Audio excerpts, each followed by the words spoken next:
Alright,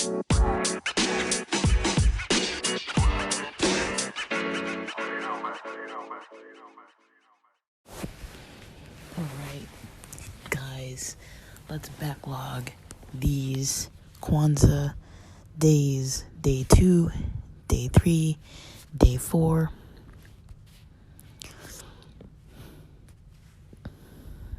Kwanzaa day 2 is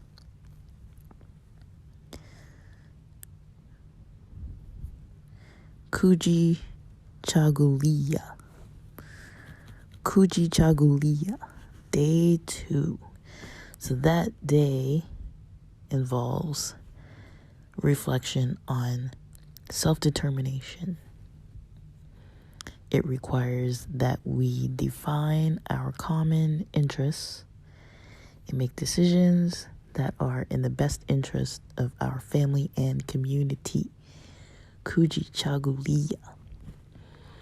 I'm going to go through these all, but bear with me as I do day 3 and day 4 as well, so you can just get the general overview. Kwanzaa day 3 was about Ujima.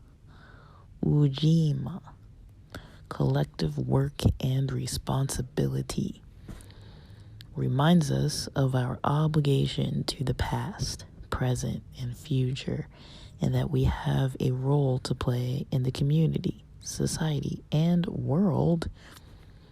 Ujima.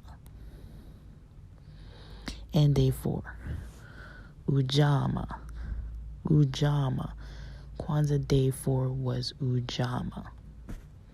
I'm recording this on day 5, and I only recorded day 1 beforehand, which is why I'm doing a backlog of days 2, 3, 4. Ujamaa, cooperative economics. Cooperative economics. Commitment to the practice of shared social wealth and the work necessary to achieve it. Commitment to the practice of shared social wealth and the work necessary to achieve it. It means to build and maintain our stores, shops, and other businesses, and to profit from them together. The togetherness. So let's go. Day 2. Kujichagulia. Self-determination. What have we been doing for self-determination, guys? It says that it requires that we define our common interests and make decisions that are in the best interest of our family and community. So how do we define our common interests? What does that even mean? What does self-determination mean? When I think about self-determination, I think about what it is that I'm striving towards and kind of how my motivation and energy are getting me there. But when we're talking about defining common interests and decisions that are in the best interest of our family and community, and how that kind of gets us to the same common goals, what does that look like?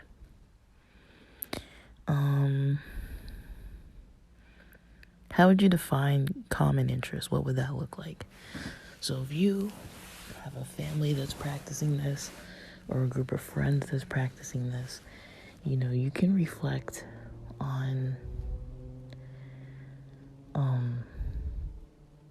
common interests, things that you all enjoy, have goals towards. A lot of my friends and I have goals towards finances. Now, everyone kind of has maybe their own different area in there that they're maybe focused on. Some people are saving for something specific. Some people are trying to get their debt under control. Some people are trying to make more money. Excuse me.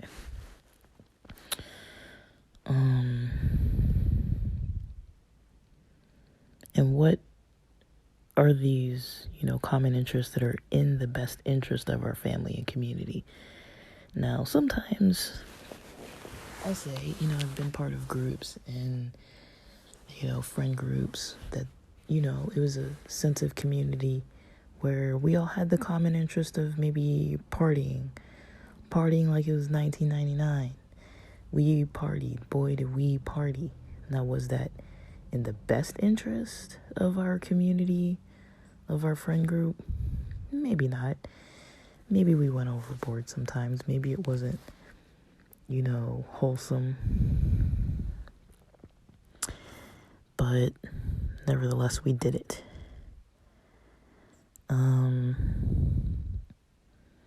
I'd say in my family, some of our common interests in decisions that are kind of like in the best interest of our family,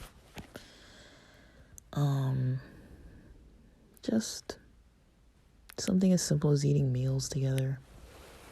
It might not be easy, people might have their different energies and their different social ways about them, and sometimes it's hard to kind of hang out with each other if somebody's kind of grumpy or whatever. Sometimes it's maybe not the most pleasant experience, but it is in the best interest to at least make that time. Otherwise, if nobody does, it's like we never really see each other. Everyone's just going about their separate lives. I remember, what was I watching? I think I was watching there's this independent film called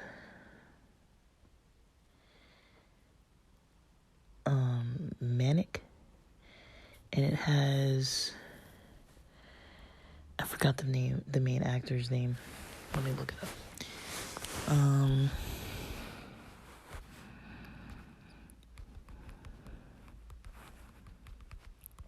It has Zoe Deschanel and Don Cheadle and Joseph Gordon-Levitt. And in this movie, it's basically an inpatient youth facility. I believe everyone's probably not everyone was under the age of 18, but I guess this unit was like people that seemed like they were under the age of 18, teenagers mostly. And it's a mental health movie about Don Cheadle, kind of being in charge of this place, and he facilitates these group therapy sessions, and they go around and they read these cards, and everyone kind of answers what's on the card. And I can't remember the question, but one person said, as an answer to like something along the lines of, what's your family like, or what's your household like? And they said, my household is like a hotel. We all live together. We're all cordial. Everyone lives their separate lives. But, nobody really has like a connection, and they're not really like having like a sense of togetherness. And when I heard that, I was like, man, I can semi-relate, but at the same time, I'm like, we're a little more involved than that. But I could see how families kind of get pretty distant if there's nobody pushing to kind of like do anything together, take a trip together, go make a plan together, do anything together, watch even a movie in the house or an episode of some random thing. If nobody suggests it and people don't just naturally fall into it, then it's like, yeah, it becomes like a hotel, And to me, I don't know if I would value having a hotel with my family members. I mean, I wouldn't say that we need to be all like super involved all day, every day about every single detail of our lives. I mean, I really love my space, but we all kind of value, having some time to catch up or at least be in the same space at the same time, even if we're not really talking.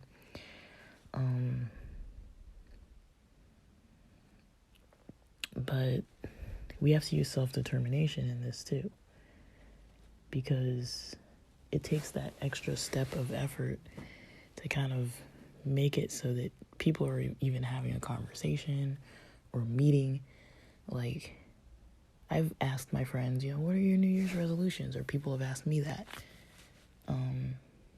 Usually during the year, a lot of people don't talk about resolutions, and all of a sudden, I noticed I started talking about them this year, and other people have been asking me. And so I'm like, people do have resolutions, because in the last maybe a decade or so, it seems like nobody had any New Year's resolutions. It wasn't cool. People didn't find them valuable. They didn't find them useful. And we use this sense of community to kind of talk about them. And maybe we're not having some kind of budgeting group or whatever, or educational finance group or something, but it's we all kind of have pretty common goals. And it's I have community with certain people that don't even know each other.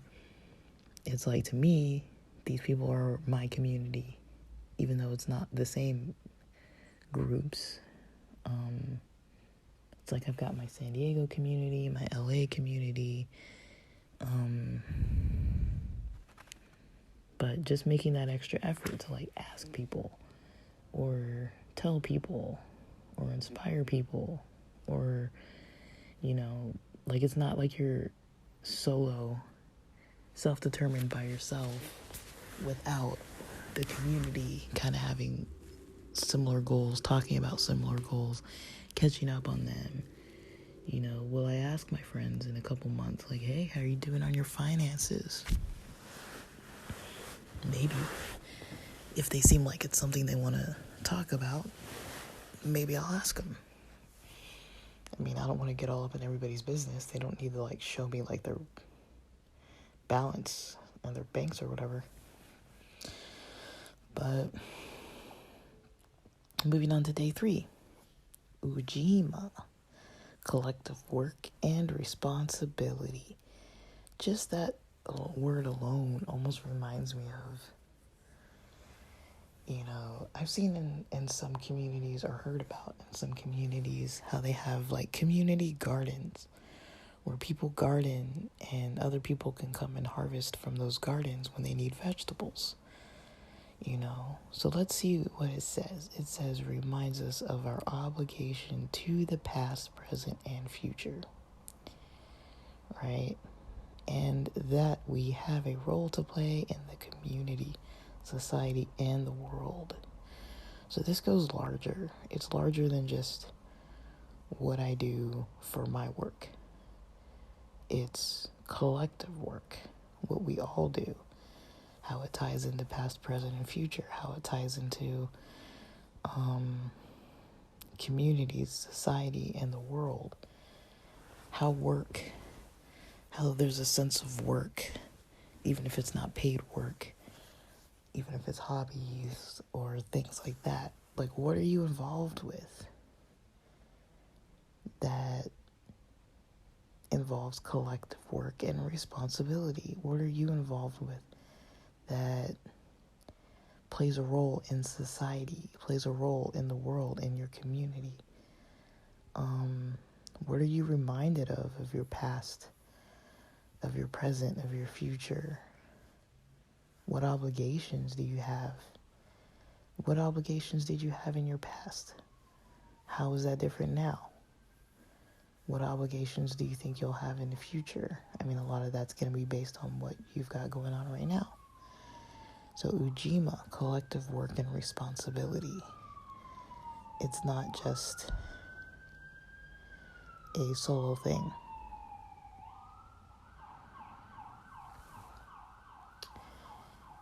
I hope those sirens are going to go help somebody. I hope they get the help they need. We have not had sirens in a while.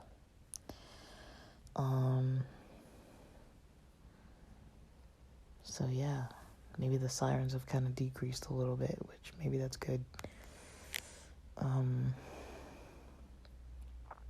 And day 4, Backlog of day 4. Ujama. Ujama.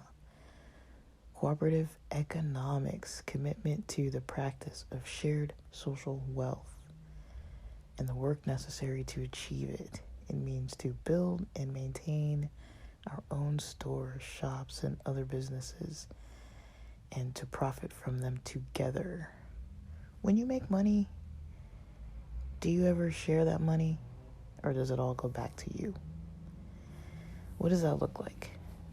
Are you a person who practices a religion where you tithe or give offerings of some sort financially, or maybe you have a religion where you buy fruits and incense and different types of things that you purchase that represent something, and you give it as like an offering, as a gift. Maybe it's not coins, money, dollars, but you use those to give.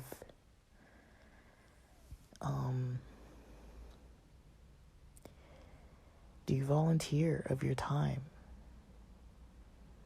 I mean, cooperative economics is something that is important.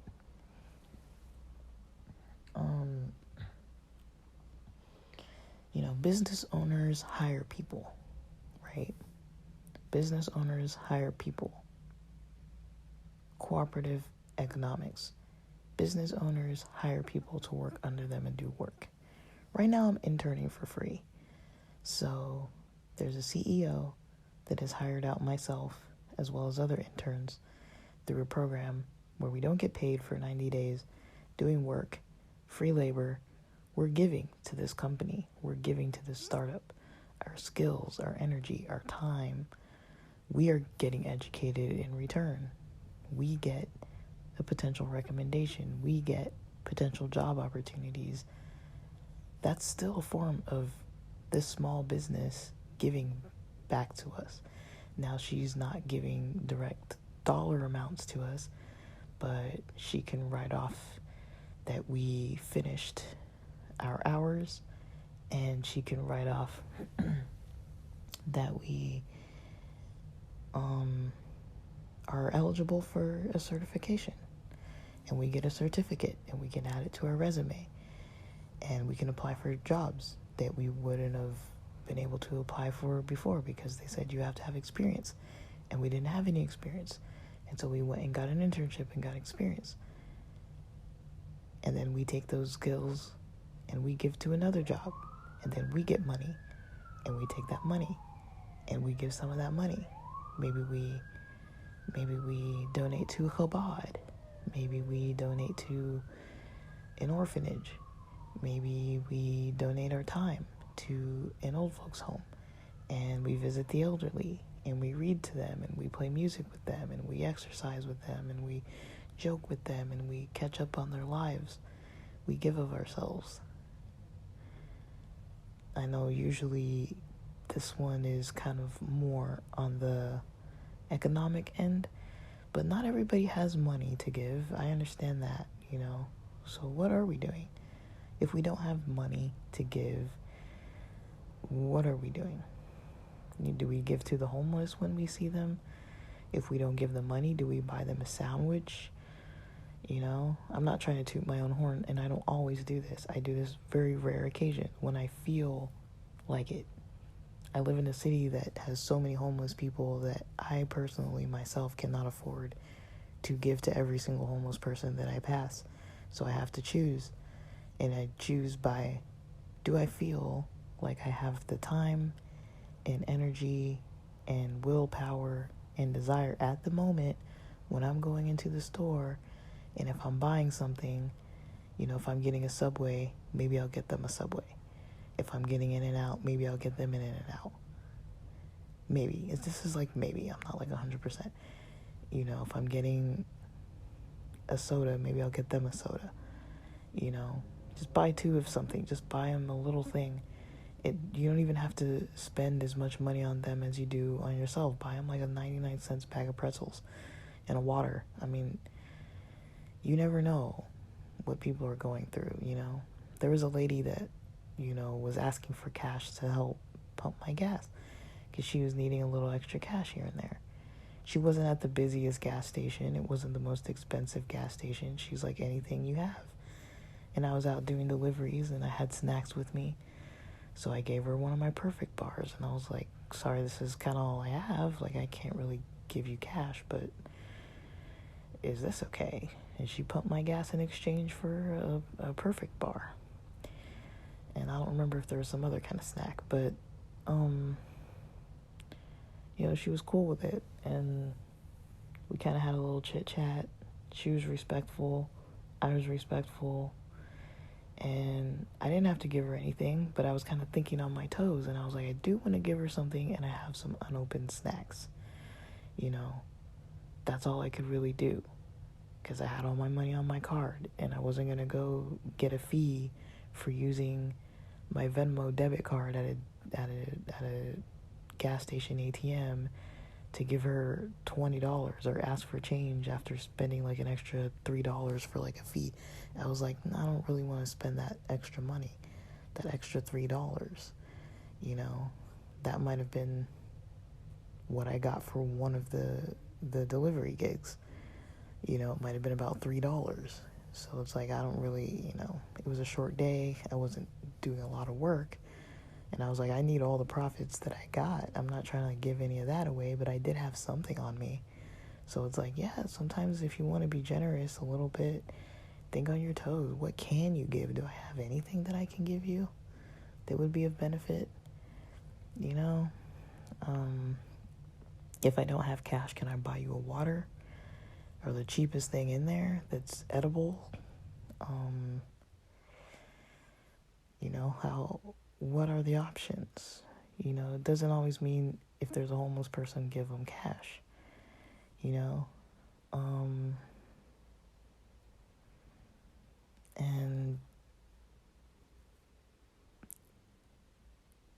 how do we share social wealth? How do we practice sharing social wealth? This isn't an easy topic because it's not a common topic. Finance, even in general, hasn't become a common topic since, I think, barely in 2020 people started, thinking more about finance as a whole. That's like general.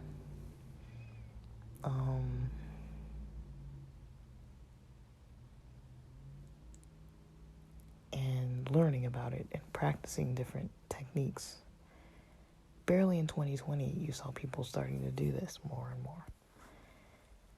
People aren't really talking yet about cooperative economics. People are still trying to get their own footing a lot of times. But most people do have something to give. Most of us have something we can give. Even if it's just knowledge. Most of us know something. Make a YouTube channel. Even if you're not going to monetize it and make money, you probably have some kind of knowledge that you know more than somebody else. A lot of us have these interests where we just geek out on something. Even gamers, you probably have that game that you're really good at. You can tell everybody how to beat certain levels. I mean, it might seem like nothing, but it's taking the effort to give of what you have for the good of the community. Some of it's deep. Some of it's like, opening up a food bank, opening up a shelter, opening up some kind of like fund for people to get housing. I mean, those are like big deals. But you can do something where you're just making comedy and making people laugh. That's still helpful. People need to laugh. People need that. People need a break. They need to listen to a podcast and just like hear something and use their mind in a different way and like kind of get the gears turning. People need that sometimes. People need some food for thought. I'm not saying I have all the answers. I'm not saying I'm right. I mean, I'm here just like the rest of you, learning as I go. Trying to tweak things here and there, like, okay, this didn't work, okay, that worked better, let me try more of that and less of that. Sometimes I know what I need to be doing and I don't do it, and I do the other thing that I know isn't going to work as well, but I do it anyways because It's just what I chose to do. Maybe it's an impulsive decision. But cooperative economics is a very interesting one. I think it worries people to think about giving.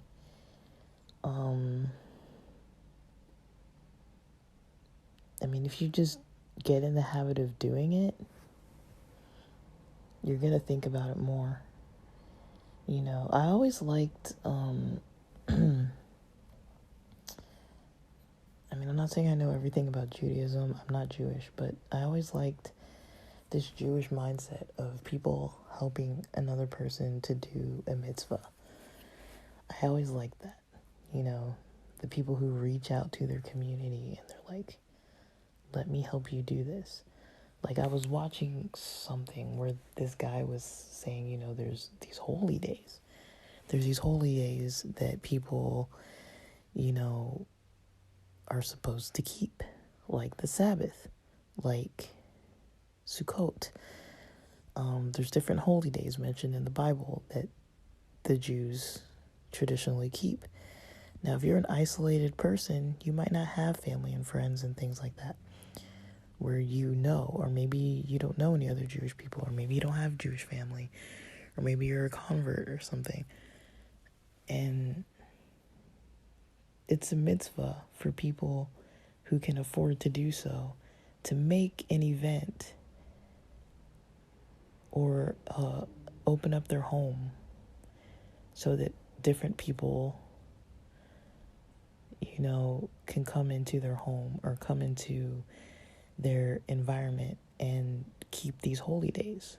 Somebody sometimes makes it so, for example, there might be like a home that somebody has, and they have a son who goes to a yeshiva, a Jewish school for learning, and say the son is like 17 years old and he has friends, and maybe some of his friends are boarding at the school and don't have a local family, and maybe this household says to the school, I can accept 6 other students once a month, and open up my house once, like the first Sabbath of every month.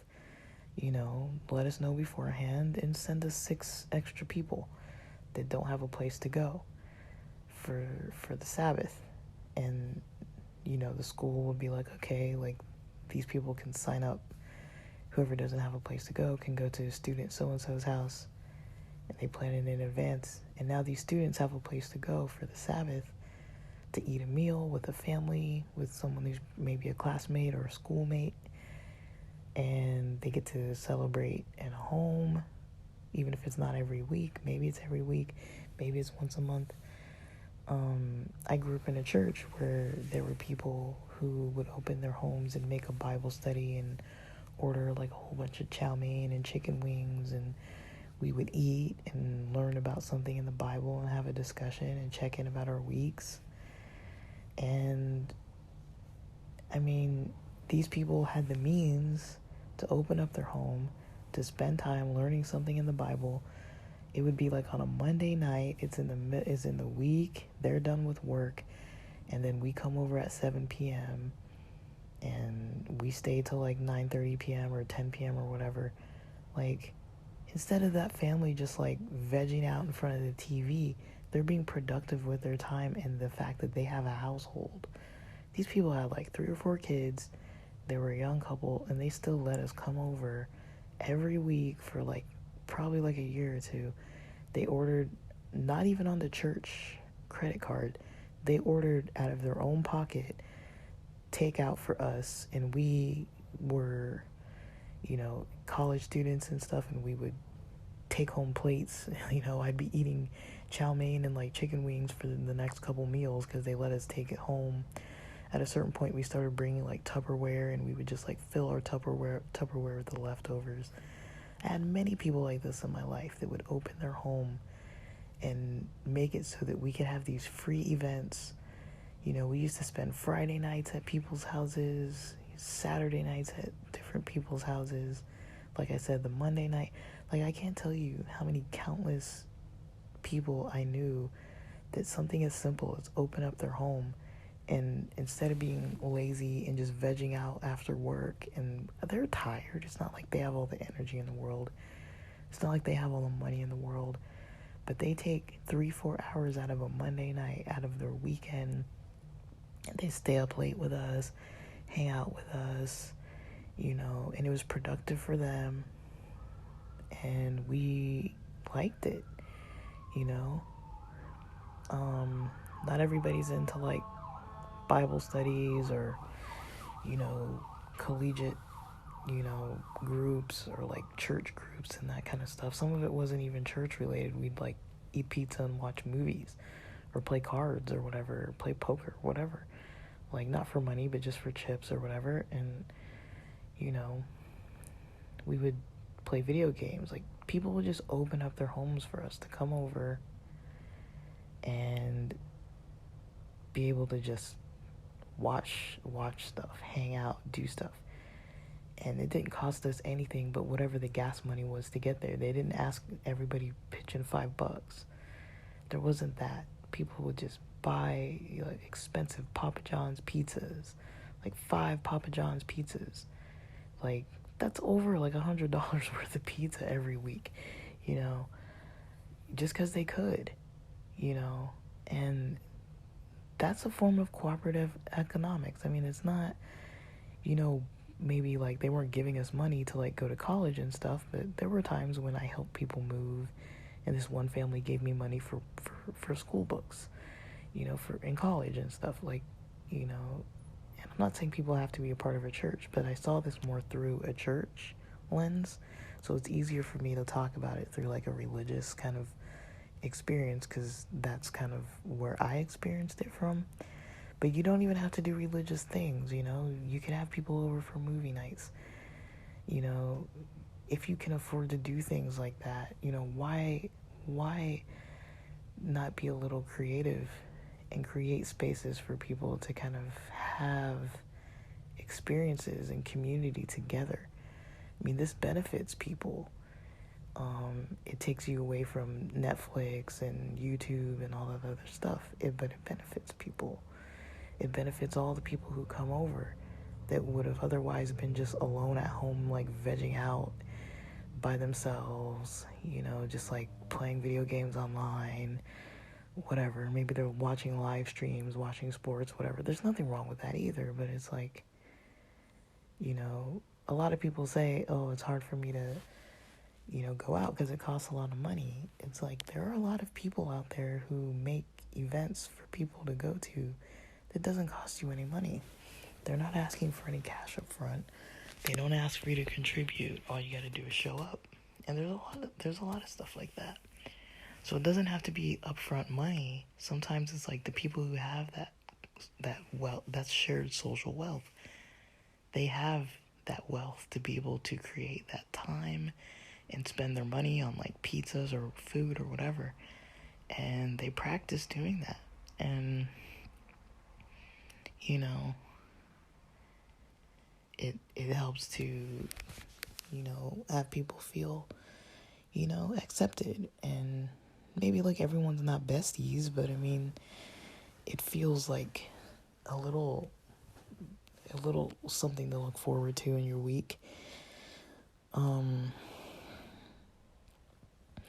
some people give in that way, Some people give in that other way, like I mentioned, with like the Jewish people that help other people keep different commandments.